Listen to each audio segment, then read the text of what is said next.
जय गुरु जी। जय गुरु जी। सारी संगत को मेरा प्रणाम। जिस आगे जोर ना चले तिस आगे कीजिए अरदास। गुरु महाराज की गुरबानी की एक लाइन है कि जिस चीज़ के आगे, जिस कर्मों के आगे तुम्हारा जोर ना चले तिस आगे कीजिए अरदास। तो फिर उसके सामने अरदास करो। तो ऐसा इससे रिलेटेड जो सत्संग है मैं आपको पहले वो सुनाता हूँ कि ये लगभग आज से कोई 3 साल पुरानी बात होगी। तो मेरी मम्मी के ना पैरों में काफ़ी दर्द था। तो वो दर्द धीरे धीरे मैं आपको सत्संग सुनाने से पहले ना एक बात मेरे को बताना बहुत सही लगता है। हर बार जितनी बार भी मैंने कभी सत्संग सुनाया होगा मुझे लगता है कि 70-80% टाइम्स मैंने ये लाइन ज़रूर कही है सत्संग में। और वो आपसे भी कहूँगा कि सत्संग जब भी सुनो ना तो अपने दिमाग को ज़रूर साइड रख दिया करो। और इस बारे में गुरुजी भी कहते थे और शायद इसी वजह से मैं कहता हूँ, क्योंकि उनका सुना है तो अंदर वही बसा है जो उनसे सुना है, जो उनसे समझा है। तो गुरुजी इस बात को कहते थे कि जब मेरे पास आते हो तो अपने दिमाग को अपने जूतियों के साथ बाहर छोड़ के आया करो। तो और क्यों ऐसा कहते थे, जो मैं समझता हूँ कि हमारे पास है ना जो इंसानी दिमाग है, जो हम लोगों ने दुनिया में आके दुनिया की चीज़ों को ग्रैब करके उसको बनाया है। ये कोई ऐसा चीज़, ये कोई ऐसा नहीं है जो ईश्वर ने आपको तैयार करके दिया है। दिमाग वो है जो आप दुनिया में चीज़ों को देखते हो। जैसे आपने पढ़ाई की तो पढ़ाई के अनुसार आपने एक दिमाग क्रिएट किया। उसके बाद आपने दुनिया में बिज़नेस किया तो बिज़नेस के अनुसार आपने एक अपना दिमाग बनाया। फिर चीज़ों को लॉजिकली देखा, ऐसे करने से ऐसा होता है, ऐसे करने से ऐसा होता है, तो आपने लॉजिकल एक दिमाग भी बनाया। तो वो जो आपका दिमाग है ना वो चीज़ों को प्रोसेस करता है और प्रोसेस करके उसको समझने की कोशिश करता है। लेकिन एक बात जो मुझे बहुत देर से समझ आई थी, लेकिन बस ईश्वर का, वो गुरु महाराज का शुक्रिया है कि उनकी दया है कि ये समझ आ गया। और बहुत ही सिंपल बात है जिसको समझने के लिए भी दिमाग नहीं लगाना है। दिमाग तो लगाना ही नहीं है, लेकिन इस बात को समझने के लिए भी दिमाग नहीं लगाना है कि दिमाग नहीं लगाना है। एक तो दिमाग नहीं लगाना है और इस बात के बारे में भी दिमाग नहीं लगाना है कि मुझे दिमाग नहीं लगाना है। ये कॉम्प्लिकेटेड नहीं है, बहुत सिंपल बात बोल रहा हूँ।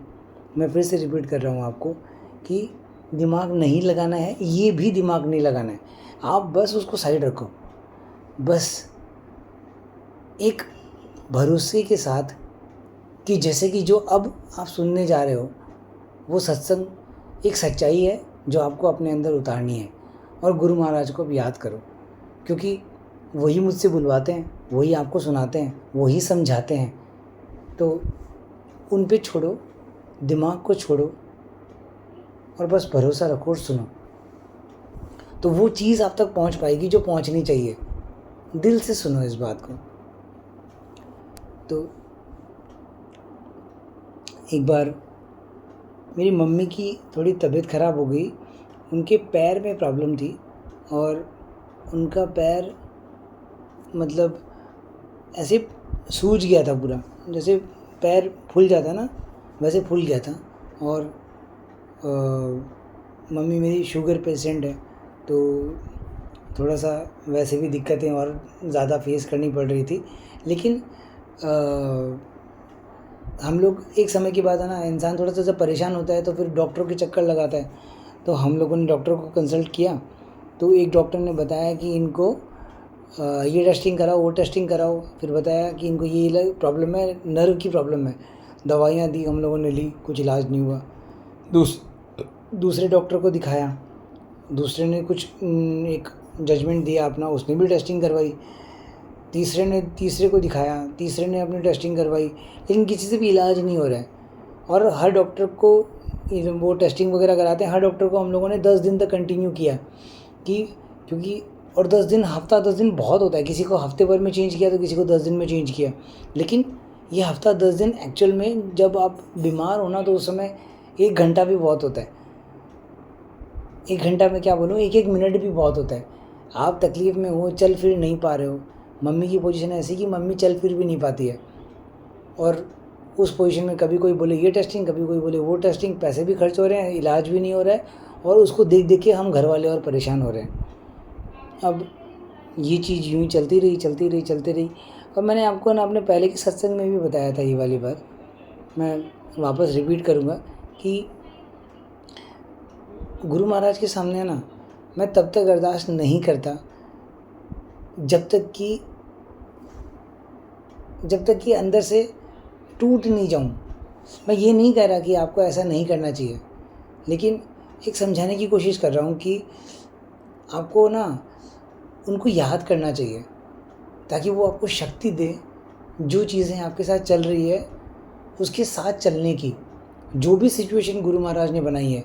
क्योंकि गुरु महाराज ने अपनी गुरबानी की एक लाइन में कहा कि हुक्मे अंदर सबको, बाहर हुक्म ना कोई। सब कुछ जो इन संसार में चल रहा है वो गुरु महाराज के हुक्म के अनुसार ही चल रहा है। तो जब उनके हुक्म के अनुसार ही सब कुछ चल रहा है, तो आप उसको बदलने की कोशिश करोगे या उस हुक्म को स्वीकार करने की कोशिश करोगे? तो सीधी सी बात है, हम लोग उसको स्वीकार करने की कोशिश करेंगे। इसीलिए आपको उनसे हिम्मत मांगनी चाहिए कि हे गुरुजी महाराज, आप मुझे ताकत दो, आप मुझे हिम्मत दो कि जो कुछ भी आप इस संसार में कर रहे हो, जो कुछ भी आप इस संसार को दे रहे हो, जैसे आप इसको चला रहे हो, वैसे ही मैं इसको स्वीकार करूं। आपने मुझे इस ज़िंदगी में जो दिया है, मैं उन सब चीज़ों को स्वीकार करूं। जो आप मेरी थाली में रखते जा रहे हो, मैं बस उसी को स्वीकार करूं, उसे बदलने की कोशिश ना करूं। इतनी ताकत, इतनी हिम्मत देना मुझे। तो मैं हमेशा इसी तरह से कोशिश करता हूँ, और वो हिम्मत भी गुरु महाराज से मांगी है तो उन्होंने दी है। लेकिन फिर भी इंसान टूटता है, सिचुएशंस अलग अलग आती है तो इंसान टूटता है। तो मेरे साथ भी कुछ ऐसा ही हुआ कि हम लोगों ने मम्मी को दिखाते दिखाते डॉक्टरों को लगभग, मानो जो मुझे याद है कि 8 से 9 लगभग डॉक्टर चेंज किए हम लोगों ने, और हर डॉक्टर अपनी अपनी दवाइयाँ मम्मी पे एक्सपेरिमेंट करते रहा, अलग अलग टेस्टिंग वगैरह होती रही, और पैसे भी बहुत खर्च होते गए, और हम लोग पैसे से भी टूटते गए, और इलाज भी नहीं हो रहा है तो मानसिक भी टूटते चले गए। तो एक दिन की बात है कि इस बात को लगभग है ना बीत गए 3 महीने। 3 महीने से मम्मी परेशान, हम लोग घर वाले अलग परेशान। लेकिन एक समय के बाद में ना, जब आप किसी को देखते हो ना, कभी कभी ऐसा होता है कि अपना दर्द भी आप शायद बर्दाश्त कर जाओ, लेकिन अपने बच्चे का दर्द बर्दाश्त नहीं कर सकते। उसी तरह से बच्चा भी अपनी माँ का, अपने माँ बाप का दर्द बर्दाश्त नहीं कर पाता। एक लिमिट तक ही आप बर्दाश्त कर सकते हो, उसके बाद में आप बर्दाश्त नहीं कर पाते। तो वही मेरे साथ हुआ। तो फिर वही लाइन, गुरु महाराज की गुरबानी की लाइन कि जिस आगे जोर ना चले तिस आगे कीजिए अरदास। तो मैं गुरु जी के सामने गया दरबार में, और मैंने बस गुरु जी से सिर्फ इतना कहा कि गुरु जी, मैं परेशान हो गया हूँ, मैं आपसे मांगता तो नहीं, लेकिन मैं परेशान हो गया हूँ, और इस वजह से मम्मी तो परेशान है ही, हम लोग सब भी परेशान हो रहे हैं, और मेरा सर एकदम भारी हो गया है, क्योंकि कुछ समझ नहीं आ रहा है कि करना क्या है। आप रास्ता दिखाओ। और सच कहूँ तो ये जो बात जो हमारे मुंह से निकलती है ना, ये भी वही बुलवाते हैं वो बुलवाता है, वो अरदास करवाता है क्योंकि वो देना चाहता है। तो उसने मुझसे अरदास करवाई और एक लाइन मैंने वहाँ पे ऐड की उसके साथ कि गुरुजी अब, क्योंकि ये बुलवाता भी वही है, मतलब आप गौर करना इस चीज़ पे कि गुरुजी कैसे चीज़ों को कर रहे हैं। अब मुझसे गुरुजी ने क्या बुलवाया कि गुरुजी मैं अरदास कर रहा हूँ, बुलवा मुझसे वही रहे हैं, लेकिन मैं अरदास कर रहा हूँ कि गुरुजी मैं ना अब जिसको भी फ़ोन करूँ, अब आप मेरे जहन में वो डाल दो, मैं जिसको भी फ़ोन करूँ अभी पहला, बस वहाँ से वो सॉल्यूशन निकल आए। ये बात है सुबह सुबह 10 बजे के आसपास की। और ऐसा कहकर मैंने दरबार की तरफ से मैं मूव करके अपनी रूम के बैल्कनी तक गया और वहाँ जाकर मैंने अकेले में बस गुरु महाराज की को ध्यान में लाया, याद किया, और फिर जिस आदमी का नाम मेरे सामने आया, जिसको मैंने याद किया, डेफिनेटली कोई ना कोई एक रेफरेंस ही हम लोग सोचते हैं, उस लाइन का ही रेफरेंस। तो उस समय जो मुझे याद आया, उस लड़के का नाम है रोहित बावरी। वो मेरा फ्रेंड है, मतलब कह सकते हो मेरा फ्रेंड है। तो वो उसकी मेडिकल शॉप है, तो वो मुझे जहन में आया। तो मैंने बोला ठीक है, गुरु महाराज ने अब जो मुझे सामने दिया है मैं उसी को कॉल करूँगा। तो मैंने उनको कॉल किया, तो मैंने उनको बताया कि ऐसे ऐसे करके प्रॉब्लम्स है, हम लोग 3 महीने से घूम रहे हैं और मैं एकदम परेशान हो गया हूँ। उसने मुझे सवाल पूछे कुछ, इन सवालों पे गौर करना क्योंकि इससे कुछ एक सत्संग और जुड़ा हुआ है। तो उसने मुझसे एक सवाल पूछा कि क्या तुम्हारी मम्मी का जो पैर है वो फूल गया है? मैंने बोला हाँ। उसने पूछा कि क्या तुम्हारी मम्मी को शुगर है? मैंने बोला हाँ। तो वो मुझे क्या कहता है कि तुझे किसी और के पास जाने की ज़रूरत नहीं है, एक डॉक्टर है सुधीर जैन, वो यहाँ बैठता है, हॉस्पिटल का नाम बताया, सन वैली हॉस्पिटल है, वो यहाँ बैठता है, फ़ोन करके अपॉइंटमेंट लेना, लेकिन अपॉइंटमेंट लेने से भी तुझे वहाँ पे बैठना ही पड़ेगा, क्योंकि उनके वहाँ वो सिस्टम नहीं है कि तूने अपॉइंटमेंट ले लिया तो तू आ गया तो तू चले जा पहले, ऐसा सिस्टम नहीं है। तुझे वहाँ जाके बैठना पड़ेगा, 2-3 घंटे वेट करना पड़ सकता है, लेकिन वेट करना, लेकिन वो परफेक्ट डॉक्टर है इसके लिए। इतनी कॉन्फिडेंटली उसने बोला कि मुझे भी भरोसा हो गया। और फिर मैंने बस गुरु महाराज को थैंक यू बोला। अभी तक कुछ हुआ नहीं है, लेकिन बस मैंने थैंक यू बोला कि एक रास्ता दिखाया है गुरु जी ने। अब मैं आपको ना थोड़ा सा प्रीवियस चीज़ें के बारे में खाली रिकॉल करा देता हूँ कि हम लोगों ने ना 8 से 9 डॉक्टर को कंसल्ट किया, सब लोगों ने अलग अलग टेस्टिंग्स वगैरह करवाई, सब लोगों ने अपने अपने एक्सपेरिमेंट से दवाइयाँ भी दी काफ़ी सारी, हाई पावर लो पावर सब दवाइयाँ भी मम्मी ने खाई, लेकिन कहीं से भी इलाज नहीं हुआ। इलाज तो छोड़ो, लोग उसको डिटेक्ट भी नहीं कर पा रहे थे ये प्रॉब्लम क्या है। और डॉक्टरों ने छोड़ा है, मतलब देख के एक्सपेरिमेंट करके छोड़ा है कि मुझसे नहीं हो रहा है, आप किसी और के पास चले जाओ, छोड़ा है उन्होंने। अब गुरु महाराज से अरदास करने के बाद वो वहाँ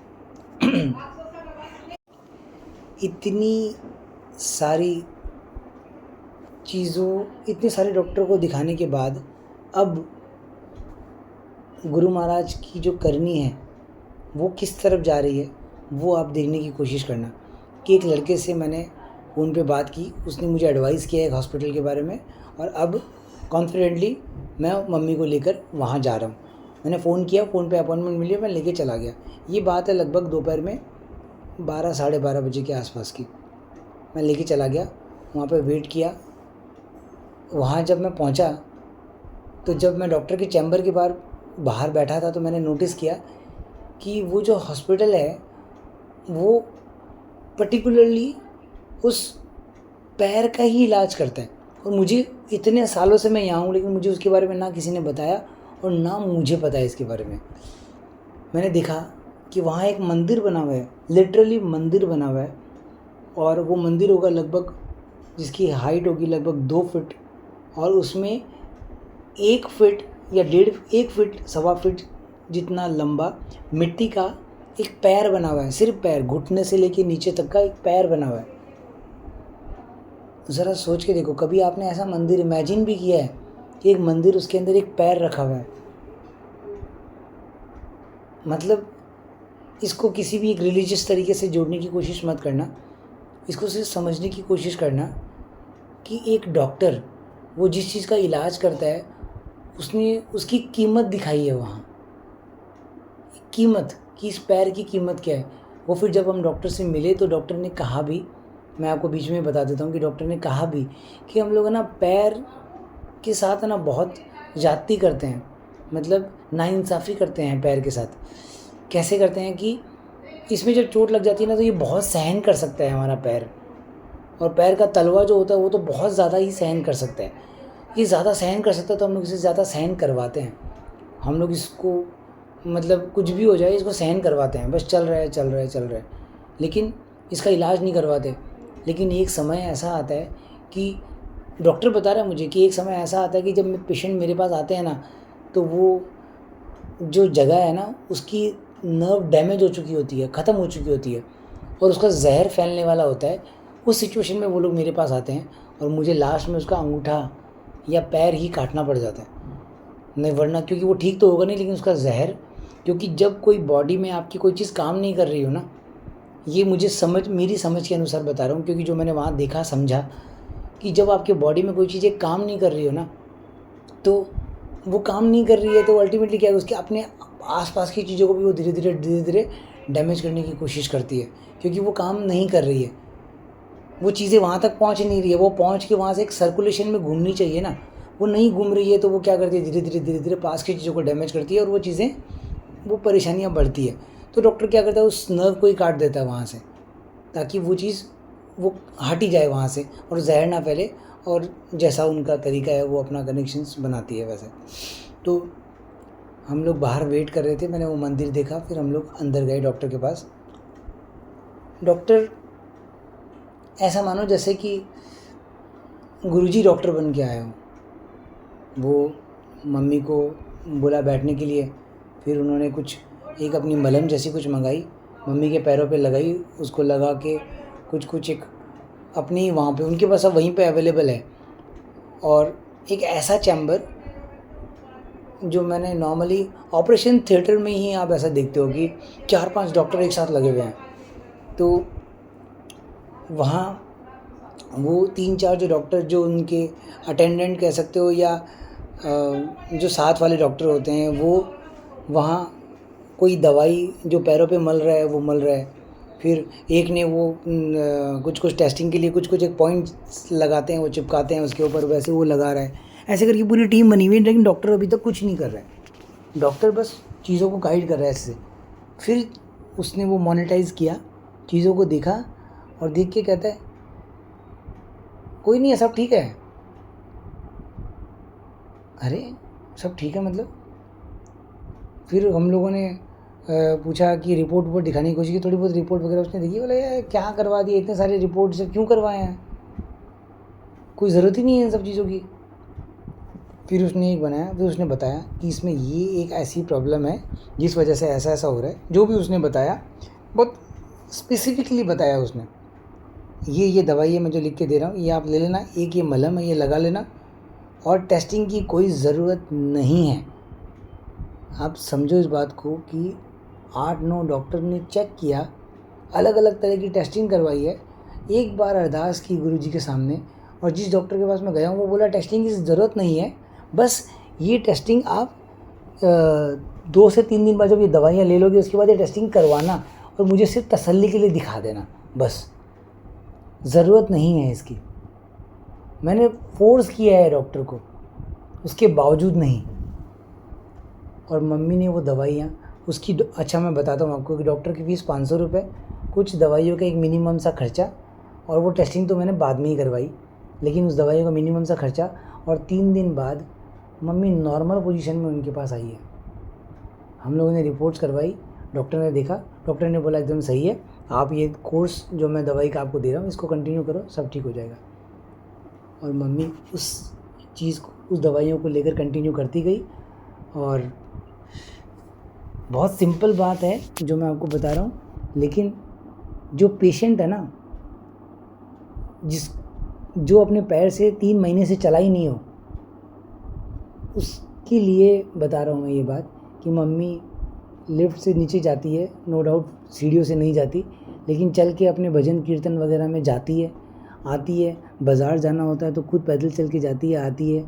हाँ, ये है कि बहुत ज़्यादा चलना फिरना अगर हो जाए तो उम्र का भी तकादा है, तो उसके अनुसार उनको थोड़ा दर्द होता है तो रेस्ट करना होता है। लेकिन अब वो अपनी नॉर्मल ज़िंदगी चल पा रही है। और उस प्रॉब्लम में से, जिस प्रॉब्लम में से हम लोगों को समझ ही नहीं आ रहा था कि हम लोगों को करना क्या है, ये मैंने आपको सिर्फ ये दिखाने की कोशिश की कि वो गुरु महाराज एक अरदास के लिए क्या कर सकते हैं। हालांकि आपको अरदास करने की भी ज़रूरत नहीं है, मैं ये अपने एक्सपीरियंस के साथ आपको बोल रहा हूँ कि आपको अरदास करने की भी ज़रूरत नहीं है। आप एक सिंपल चीज़ समझो, क्यों अरदास करने की आपको ज़रूरत नहीं है। पहले मैं उस बात का जवाब आपको दे रहा हूँ कि जब आप गाड़ी चला रहे हो तो आपका एक्सीडेंट हो जाता है और आपको वो गुरु महाराज बचा लेते हैं। ऐसे कितने सत्संग सुने होंगे आपने। आप उस समय अरदास करते हो सबसे पहले एक्सीडेंट के पहले कि गुरु महाराज एक्सीडेंट होने वाला है, मुझे बचा लेना।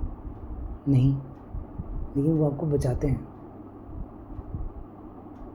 ये मैंने इसलिए कहा कि आपको हर बार अरदास नहीं करनी होती, उनको याद करना होता है, अपने साथ लेके चलना होता है, उनको अपने अंदर बिठा के लेके चलो उनको। बोलो गुरुजी आपको और कहीं नहीं, आप मेरे अंदर बैठो। ये हृदय जो है ना, ये हृदय ये आपका है, ये आपकी ग्राज गद्दी है, आप इसमें बैठो, यहाँ बैठो। ऐसे उनको लेके चलो, ऐसे गुरुमुख बन के चलो, तो देखो कि आपको वो कुछ होने ही नहीं देंगे। अरदास की जगह ही नहीं है। लेकिन फिर भी कभी कभी सिचुएशंस, जैसे मेरे सामने ऐसी सिचुएशन आ गई, और ये सिचुएशन भी ऐसा नहीं है, ऐसा नहीं समझना, इसको अलग मोड़ नहीं देना कि गुरुजी के होते हुए भी ऐसा कैसे हो गया। नहीं, ऐसा नहीं है। ये ऐसा है कि जो ईश्वर ने नियम बनाए हैं आपके लिए, यानी वो जो कर्मों का नियम है, उसका भुगतान आपको करना ही होगा। अगर आप गुरुजी से ज़बरदस्ती करोगे तो गुरुजी माफ़ कर देंगे, लेकिन गुरुजी इसके लिए भी एक बात कहते थे कि अगर यहाँ से उठा दूँ, हटा दूँ उसको, उस पेड़ को यहाँ से हटा दूँ तो तुझे आराम मिल जाएगा, लेकिन क्या फ़ायदा उस पेड़ का जो आगे जाके एक बड़ा पेड़ बन जाएगा। क्योंकि अगर आज हटा दिया तो वो आगे जाके एक बड़ा पेड़ बनेगा और ज़्यादा भुगतान करना होगा। इससे बढ़िया है कि आज मेरे साथ होते होते उस छोटे से पेड़ में ही मतलब टल जाओ। कहने का मतलब है कि आज गुरुजी के साथ आप एक कर्म को छोटे में ही भोग लो, क्योंकि अगर आप अभी नहीं भोगोगे, गुरुजी से अगर माफ़ी मांगोगे, माफ़ी कहने का मतलब उसको हटाने के लिए कहोगे, आप गुरुजी से कहोगे कि गुरुजी इसको हटा दो, इससे मुझे बचा लो, तो गुरुजी बचा लेंगे उससे, लेकिन वो आगे जाके और बड़ा हो जाएगा और फिर आपको भुगतान करना होगा। लेकिन वो तो करना ही होगा, क्योंकि गुरुजी एक बात कहते थे कि कर्मों का भोग करना बहुत अच्छा होता है। ये बात गुरुजी कहा करते थे कि कर्मों का भोग करना बहुत अच्छा होता है। क्योंकि अगर मैं जो समझता हूँ उसके अनुसार आपको बता रहा हूँ कि कर्मों का भोग कर लेने से, यही तो सृष्टि का वो नियम है ना, कि आप अपने जैसे ही कर्मों को ख़त्म करते हो, पुण्य पाप दोनों आपके जब ख़त्म हो जाते हैं, दोनों, एक नहीं, पुण्य और पाप जब दोनों आपके ख़त्म हो जाते हैं, तो जाके एक इंसान को मुक्ति प्राप्त होती है। मुक्ति यानी वो जो जीवन मरण का जो चक्कर है वो ख़त्म हो जाता है। तो इसलिए गुरुजी से मांगना नहीं चाहिए। लेकिन अगर आपके अंदर मांग है, अगर आपके अंदर आपके सामने ऐसी तकलीफ़ है जिस पे आपका जोर नहीं चलता, तो आपको अरदास करनी चाहिए। अगर आपकी कोई ऐसी इच्छा है जिसके बिना आप तड़प रहे हो, तो आपको मांग करनी चाहिए। बस मांग करते समय एक गुरुजी के सामने जब भी कोई मांग करो अगर गुरुजी के सामने, तो ज़रूर ये चीज़ लाइन ऐड करना कि गुरुजी जो मेरे लिए सुखदायी हो तो देना। ये लाइन ज़रूर आप ऐड किया करो। अब मैंने ना आपको एक बात कही थी कि वो जो 3 चीज़ें उसने मुझसे पूछी, वो 3 चीज़ें आप याद रखना। तो मैंने क्यों कही थी, मैं आपको उस बारे में एक सत्संग सुनाता हूँ जो इससे जुड़ा हुआ है, इसलिए इसके साथ सुना रहा हूँ। एक बार ना हमारे घर पे एक जो डोर मिस्त्री होता है, काठ मिस्त्री, जो दरवाज़ों वगैरह का सब काम कर देता है आपके लिए, तो वो घर पे आया हुआ था और वो काम कर रहा था। काम करने के दौरान मैं जनरली बस उससे घर के हाल चाल यूँ ही पूछ रहा था, बातचीत कर रहा था। तो ऐसे बातचीत करते करते कभी कभी क्या होता है ना, आपका किसी के साथ मन मिल जाता है। ऐसा होता होगा कि किसी से मन मिल गया, ऐसा लग रहा है, बहुत अच्छा लगा उससे बात करके, तो मन मिल जाता है। मन मिल जाता है तो आप उसकी तरफ थोड़ा झुकाव आ जाता है आपका। और आप, अगर वो आपसे उस समय, एग्ज़ाम्पल के तौर पे बोल रहा हूँ कि अगर कोई इंसान आपको ऐसे पसंद आ जाए या उसकी तरफ झुकाव आ जाए आपका, तो अगर वो आपसे 100-200 एक्स्ट्रा भी मांग लेना तो आपको ऐसा नहीं लगता, ठीक है यार दे सकते हैं, कोई बात नहीं, बहुत अच्छा इंसान है। ऐसा हो जाता है कभी कभी, समझाने के लिए बोल रहा हूँ। तो मेरे साथ भी कुछ ऐसा ही हुआ। तो बात करते करते मुझे बहुत अच्छा लगा, मुझे लगा यार ये इंसान तो बहुत अच्छा है। तो मैंने सोचा इसको 100-200 रुपये अगर ज़्यादा दे भी दिए तो भी तो क्या है, अल्टीमेटली दुनियावी एक चीज़ है, जो उसको ज़्यादा दे दी इससे क्या हो जाएगा, इसके लिए क्या कर सकता हूँ मैं। तो जो सबसे बड़ी चीज़ जो आपके पास है ना, जो दौलत आपके पास है, वो है कि आप किसी के लिए दुआ कर सकते हो। जैसे अरदास कर सकते हो ना, वैसे ही आप किसी के लिए दुआ भी कर सकते हो। मुझे ना इस बात को लेकर गुरु महाराज की एक लाइन याद आ गई कि जब गुरुजी ने ना, एक सत्संग में सुना मैंने ऐसा, तो मुझे वो बात अंदर आ गई मेरे सीधे। एक बार गुरुजी है ना बैठे थे और गुरुजी ना लोगों के कर्म अपने ऊपर लिया करते थे।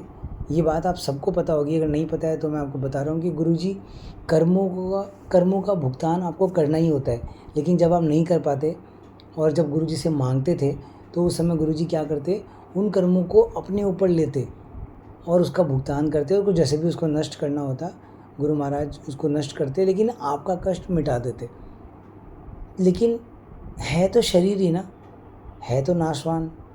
तो वो शरीर था तो शरीर को दर्द भी होता था, तकलीफ़ भी होती थी।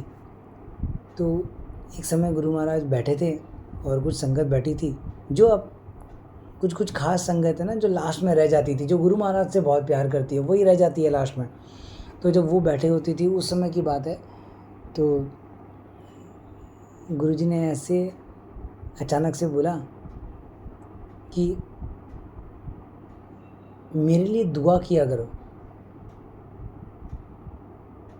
आप सोचो एक बार कि गुरुजी बोल रहे हैं ये बात कि मेरे लिए दुआ किया करो, मेरे लिए पाठ किया करो। इस बात पे गुरुजी ने समझाया कि दुआ और पाठ में शक्ति होती है। गुरुजी अपने कर्मों को मिटा सकते थे, ऐसा नहीं कि वो मिटा नहीं सकते, और मिटाते ही थे ना, तभी तो अगले दिन जब वो आते तो एकदम फ्रेश होते। जो कल की जो थकावट है, जितने भी कष्ट जो उन्होंने अपने आज वो अपने शरीर के ऊपर लिए हैं, वो अगले दिन उनके शरीर पे नज़र ही नहीं आते।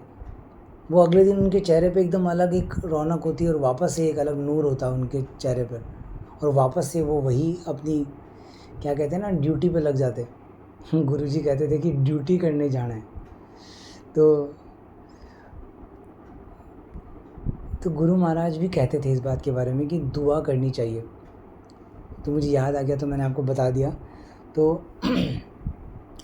मैं कह रहा था कि आपको भी है ना, अगर किसी को दौलत देनी है दुनिया में तो वो आप दे सकते हो, मगर आप किसी को कुछ दे सकते हो तो वो दे सकते हो दुआ उसको दे सकते हो।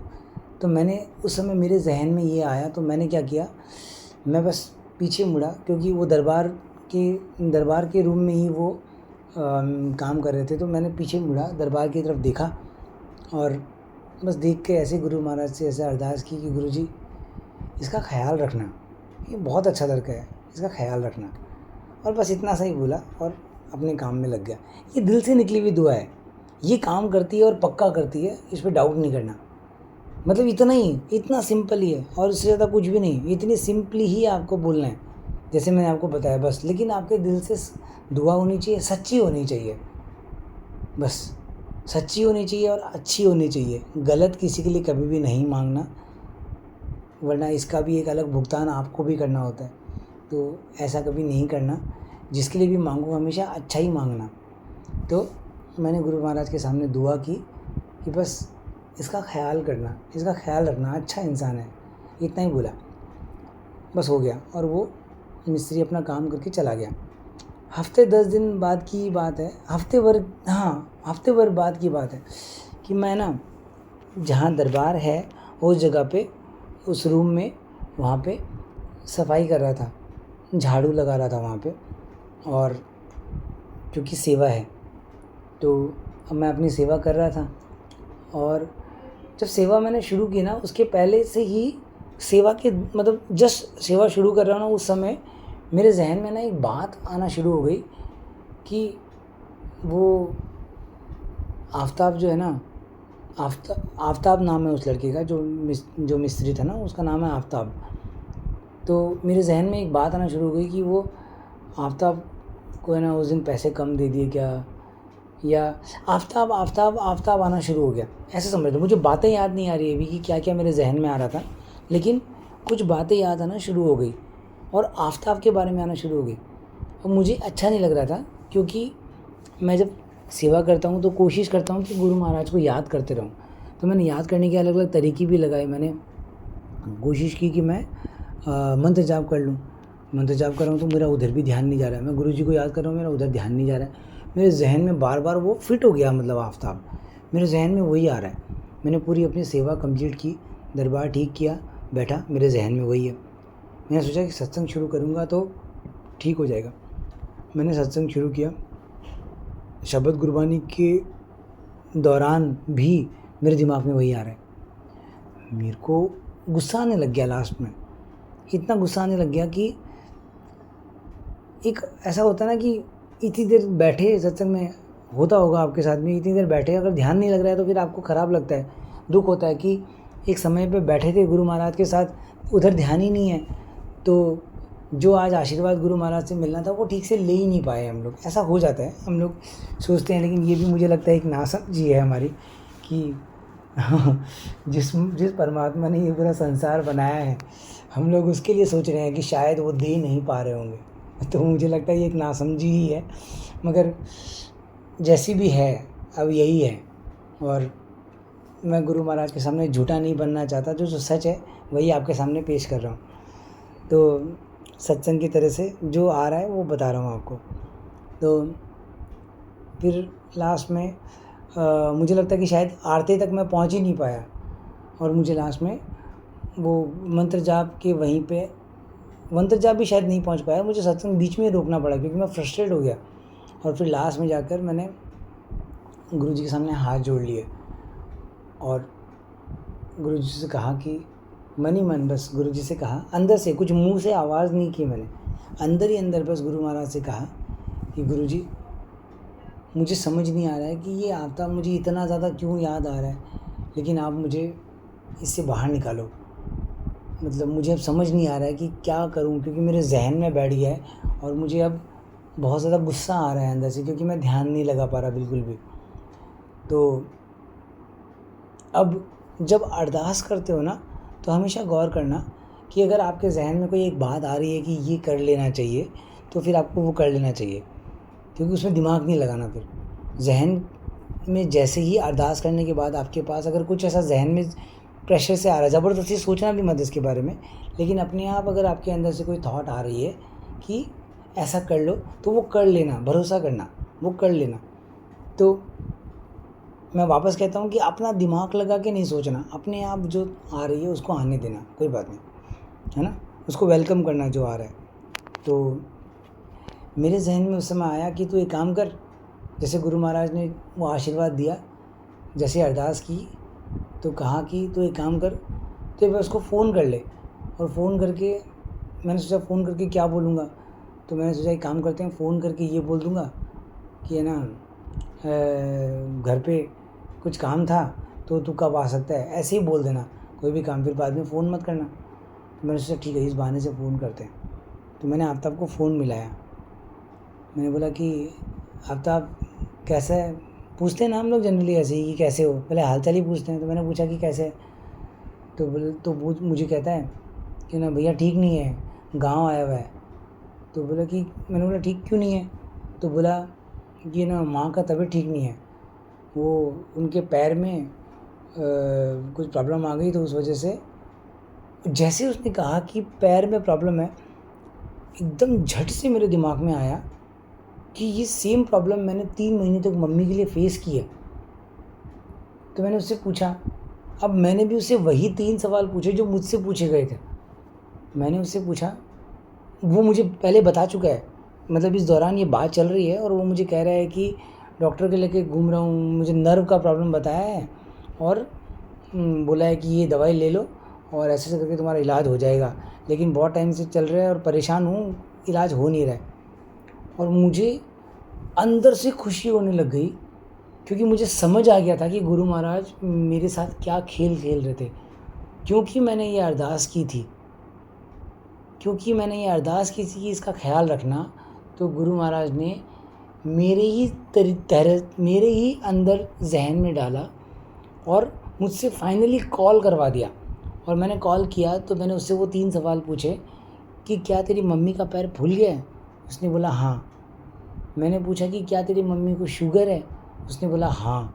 मैंने पूछा कि क्या तेरी मम्मी को बोला है कि नर्व की प्रॉब्लम है? उसने बोला हाँ।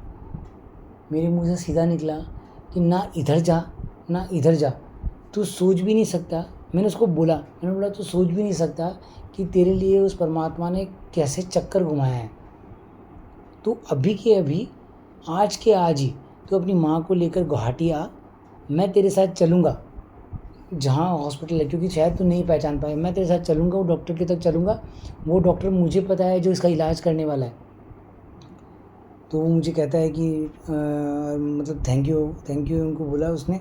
वे बोल के मुझे बोलता है कि भैया मैं आ रहा हूँ, अच्छा वो आपने बताया, है ना।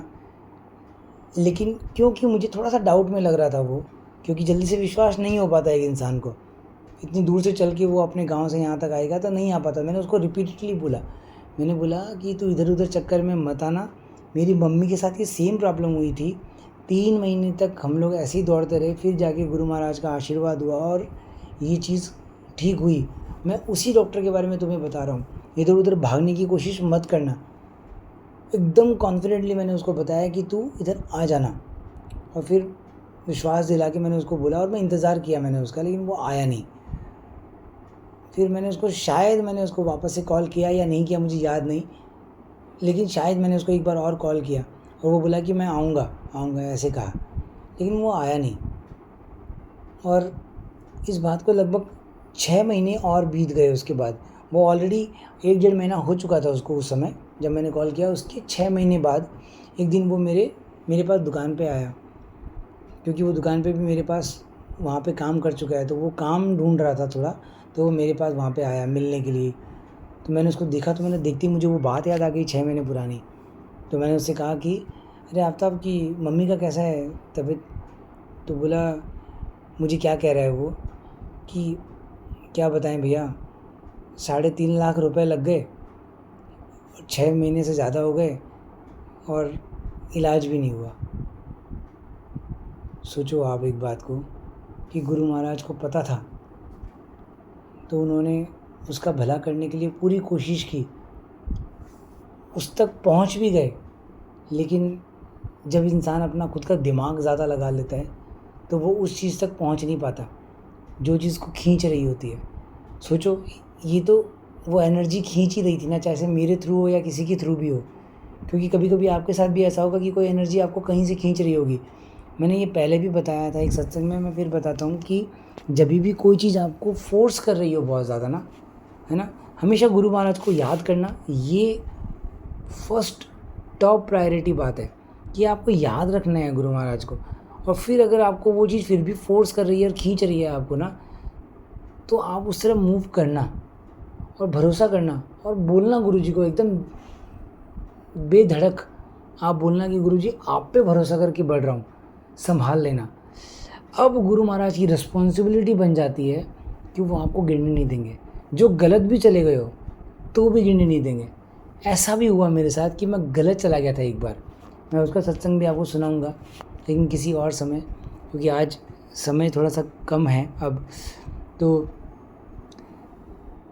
तो क्या हुआ कि गुरु महाराज ने अपनी पूरी कोशिश की उसको उधर से इधर लाने की, उसको वो आशीर्वाद दिया, समझाया लेकिन जब इंसान इस बात को समझ नहीं पाता कि वो नेचर, वो एनर्जीज़ फोर्स कर रही है तुम्हें एक तरफ जाने के लिए, तो इंसान भटक जाता है और दिमाग लगा लेता है और उधर नहीं जा पाता, और फिर लास्ट में फाइनली वो नहीं गया। लेकिन फिर भी गुरु महाराज ने उसका इलाज किया, और शायद मेरे ख्याल से 5-6 महीने लगे, क्योंकि उसने मुझे लगभग ऐसे ही बताया था। तो मानो कि 1.5 साल लगा और उसकी मम्मी का इलाज हुआ। लेकिन मैं कहना चाह रहा हूँ कि क्यों इतना तड़पना था, क्यों इतनी, मतलब वो कहते हैं ना, जैसे गुरु महाराज बताते थे कि 90% आपके कर्म वो माफ़ कर देते हैं। मतलब माफ़ करने का मतलब क्या है कि वो अपने ऊपर ले लेते हैं, 10% सिर्फ आपको भोगने होते हैं, और वो 10% ही भोगना था। लेकिन जब मत अपनी इस्तेमाल कर ले तो फिर वो रास्ता नज़र नहीं आता जो गुरु महाराज आपको रोशनी देकर दिखा रहे हैं। तो मेरे ख्याल से आपको वो बात समझ आ गई होगी। मैं ज़्यादा और आपको समझाने की कोशिश नहीं कर रहा, क्योंकि जो गुरु महाराज चाहते हैं वो बात आप तक पहुंच जाती है। और अगर आपने ये सत्संग यहाँ तक सुना है तो मुझे लगता है वो बात 100% पहुंच गई है, और इससे ज़्यादा मैं और को समझाने की कोशिश नहीं करना चाहता। तो संगत जी मुझे आज्ञा दें, अगली बार जब फिर गुरुजी मौका देंगे तो फिर एक सत्संग के साथ आऊँगा, और कोशिश करूँगा कि अगली बार आपको वो सत्संग सुनाऊँ, क्योंकि ये भी एक बहुत इम्पॉर्टेंट सत्संग है।